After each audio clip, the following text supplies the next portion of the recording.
আমার নাম জয়া। আমার বয়স ৪৫ বছর। আমি মুম্বাই যে আমার শাশুড়ি এবং ছোট ছেলের সঙ্গে বাস করি।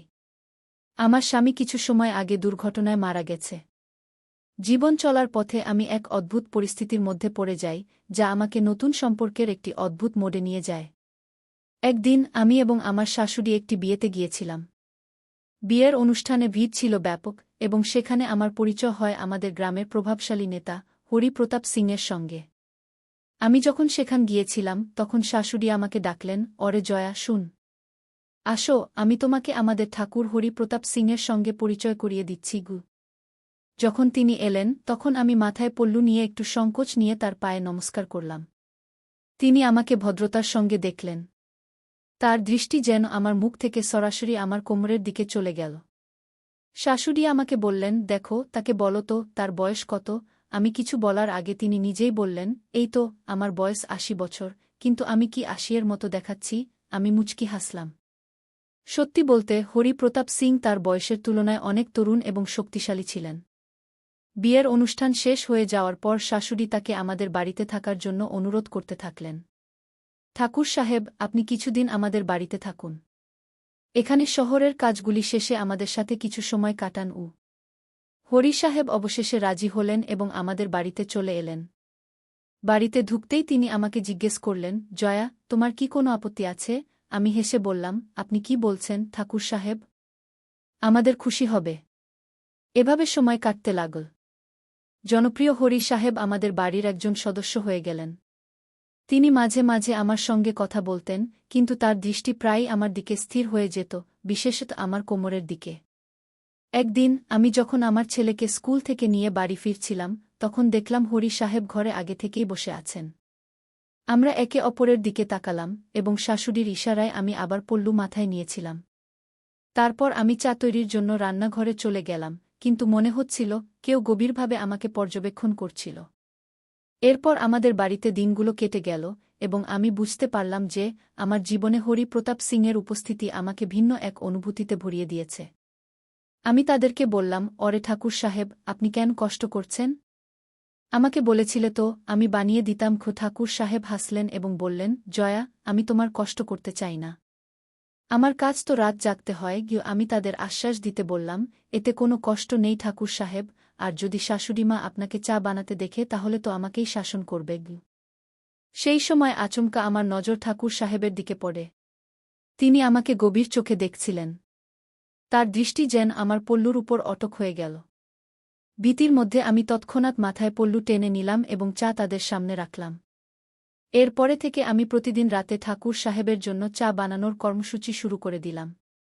কিন্তু আমি অনুভব করলাম যে যখনই আমি তাদের কাছে যাই তারা আমাকে গভীর নজরে দেখেন। আমি মাথায় পল্লু রাখি, তবুও তাদের দৃষ্টির প্রাবল্য থেকে মুক্ত হতে পারি না। একদিন আমার বর দেবর বাড়িতে এলেন। শাশুড়ি মা তাকে নিয়ে যাওয়ার প্রস্তুতি নিচ্ছিলেন, কারণ তারা ৬ মাস আমার কাছে এবং তারপর ৬ মাস বর দেবরজির কাছে থাকতেন। শাশুড়ি মা আমাকে বললেন, জয়া, ঠাকুর সাহেবের ভালো করে খেয়াল রেখো, তাদের কোনো ধরনের অসুবিধা যেন না হয়, আর হ্যাঁ, তাদের সামনে সবসময় মাথায় পল্লু নিয়ে যে যোগু। শাশুড়ি মা চলে যাওয়ার পর কিছুদিন সবকিছু স্বাভাবিকই ছিল। ঠাকুর সাহেব এবং আমার মধ্যে কথোপকথন বাড়তে লাগল। এক রাতে আমি তাদের ঘরে খাবার নিয়ে গেলাম। ঘরটি অন্ধকার ছিল। যেভাবে আমি ভিতরে গেলাম আমাকে অদ্ভুত এক অস্থিরতার অনুভূতি হল। আচমকাই খাবার আমার হাত থেকে পড়ে গেল। শব্দ শুনে ঠাকুর সাহেব লাইট জ্বালালেন। তিনি বললেন, সরি জয়া, আমার জন্য তোমার কাজ বিগড়ে গেল। আমি হাসি মুখে উত্তর দিলাম, কোনো ব্যাপার নেই, আমি পরিষ্কার করে দেবগু। আমি ভাবলাম, আসলে আমার সাথে কি হল? ঠাকুর সাহেব বললেন, জয়া, লাও, আমি নিজেই এটা পরিষ্কার করে দিচ্ছি। তখন আমি তৎক্ষণাৎ উত্তর দিলাম, না ঠাকুর সাহেব, আপনি আরাম করুন, আমি করে দিচ্ছি। এরপর আমি ঝুঁকে পড়লাম এবং মাটিতে পড়া খাবার পরিষ্কার করতে লাগলাম। আমি অনুভব করছিলাম যে ঠাকুর সাহেবের দৃষ্টি আমার পৃথিবীশীতল প্রতিটি কাজের প্রতি নিবিড় ছিল এবং আমি মাথায় পল্লু ঠিকভাবে রেখেছিলাম। যখন কাজ শেষ হল তখন আমি একটি নতুন প্লেট নিয়ে ঠাকুর সাহেবকে দিলাম। তারপর আমি নিজের ঘরে ফিরে এলাম। ঘরের আয়নায় দেখলাম আমার শাড়ির পল্লু একটু নিচে ছিল। আচমকাই মনে পড়ল যে এটি একই শাড়ি যা আমি সন্ধ্যায় আমার বন্ধুর বাড়িতে পরিধান করে গিয়েছিলাম, তবে বাড়ি ফিরে আসার সময় পল্লু ঠিক করতে ভুলে গিয়েছিলাম। ঠাকুর সাহেবের সামনে যাওয়ার এই অবস্থা দেখে আমাকে একটু অস্বস্তি লাগল। পরের সকাল যখন আমি নাস্তা নিয়ে ঠাকুর সাহেবের ঘরে পৌঁছালাম, তিনি তার পরিচিত ভঙ্গিতে বললেন, জয়াগু, একবার বাস আমাকে একটু সময় দাও। তুমি আমার মতোই কাছে আছো। আমার কথা বুঝো। এই কথা আমাকে হিলিয়ে দিয়েছে। প্রতিদিনের রাঁধুনিতে তাদের আসা, বিনা কথা বললেও কিছু না কিছু বলা, আর এখন এই সব বিষয়গুলো ধীরে ধীরে আমার কাছে পরিষ্কার হতে শুরু করেছে যে ঠাকুর সাহেবের দৃষ্টি শুধু আমার কাজের উপর নয়, বরং আমার উপরও। পরে একদিন তারা আমার জন্মদিনের কথা উল্লেখ করলেন।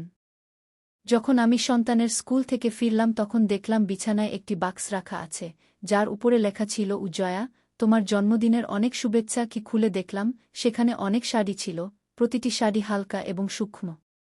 আমি বুঝে গেলাম এটা আমার জন্য নয়, বরং অন্য উদ্দেশ্যে। সন্ধ্যার দিকে ঠাকুর সাহেব হাসিমুখে বললেন, জয়া, গিফট পেলেন কিনা? কবে পড়বেন? আমি হাসির সঙ্গে উত্তর দিলাম, জি, কখনো পড়ব, কিন্তু ভিতরে আমি সতর্ক ছিলাম। সেই দিন আমার একটি বন্ধু এসেছিল এবং সে আমার সন্তানকে তার সঙ্গে নিয়ে গেল। রাতে বাড়িতে আমি আর ঠাকুর সাহেবই ছিলাম। চারদিকে একটা অদ্ভুত শান্তি ছিল। আমি দরজা এবং জানালা বন্ধ করে সবকিছু ঠিক করে নিলাম। ঘড়িতে রাত 9:30 বাজতে চলেছিল এবং পরিবেশ ধীরে ধীরে আরও গুরুতর হয়ে উঠছিল। যখন আমি আয়নায় আমার মুখ দেখলাম তখন নিজেকে একটু লজ্জিত মনে হল। খাবারের থালি সাজিয়ে আমি ধীরে ধীরে ঠাকুর সাহেবের ঘরের দিকে এগোলাম। মাথায় পল্লু আজও ঠিক আগের মতো ছিল। যখন আমি ঘরে প্রবেশ করলাম, ঠাকুর সাহেবের নজর কিছুক্ষণ ধরে আমার উপর স্থির ছিল। তারপর তিনি তার ঘরের দরজা আস্তে করে বন্ধ করে দিলেন এবং আমার হাত থেকে থালিটি নিয়ে পাশে একটি টেবিলে রাখলেন। পুরো বাড়ি অন্ধকার ছিল, শুধু একটি টেবিলের ল্যাম্পের হালকা আলো ঝলমল করছিল। কিছুক্ষণ সবকিছু চুপ ছিল, আমি মাথায় পল্লু দিয়ে চুপচাপ দাঁড়িয়েছিলাম। তখন ঠাকুর সাহেব দুই হাতে আমার কাঁধে ছুলেন এবং হাসি মুখে বললেন, জয়া, তুমি কত সুন্দর। আজ খুবই ভালো লাগছে গি। আমি এক পালকের মতো নিঃশব্দ হয়ে গেলাম, তারপর ধীরে ধীরে হাসতে হাসতে বললাম, ঠাকুর সাহেব, এই বয়সে আপনি এত শক্তিশালী দেখাচ্ছেন। কি আমি আপনাকে বাবা বলবো? তিনি হাসতে হাসতে বললেন, বিলকুল জয়া, তুমি আমাকে বাবা বলতে পারো। তাদের কি জানি ছিল না যে আমি তাদের শূন্য বাবার মতো দেখছিলাম। পরের দিন সকাল হলে বাড়ির সমস্ত জানালা বন্ধ ছিল। আমি ঠাকুর সাহেবকে নাস্তা দিলাম এবং স্নানের জন্য পানি প্রস্তুত করার খবর দিলাম। তিনি আমাকে দেখলেন এবং আমি ঘরটি থেকে বেরিয়ে এলাম। এমন করেই সময় চলে গেল এবং এভাবে 3 মাস কেটে গেল।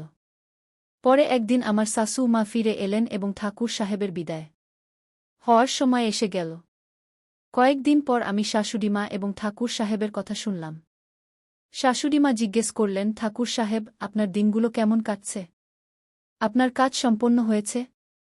ঠাকুর সাহেব উত্তর দিলেন, হ্যাঁ বিগি, যা আপনার বলা ছিল সবই সম্পন্ন হয়েছে।